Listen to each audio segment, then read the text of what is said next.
Railway recruitment 2024 রেলের পরীক্ষা নিয়ে বোর্ডের তরফ থেকে একটি গুরুত্বপূর্ণ নোটিফিকেশন করা হয়েছে।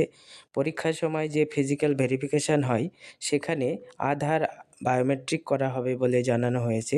সিভিটি এক্সামের সময় ভেরিফিকেশানে প্রত্যেকটা ক্যান্ডিডেটের আধার বায়োমেট্রিক করা হবে, যার জন্য যাদের পুরনো আধার বায়োমেট্রিক রয়েছে তারা আপডেটেড করে নিতে বলা হয়েছে। তোমরা নোটিশটি দেখো এবং সকলের মধ্যে শেয়ার করে দাও।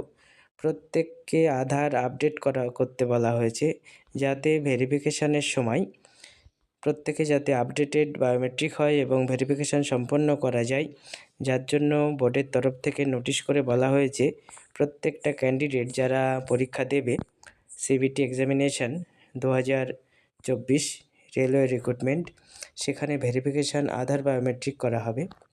তোমরা ভিডিওটি দেখো এবং সকলের মধ্যে শেয়ার করে দাও, প্রত্যেকে যাতে যারা পরীক্ষা দেবে নিজের আধার আপডেট করে নিতে পারে।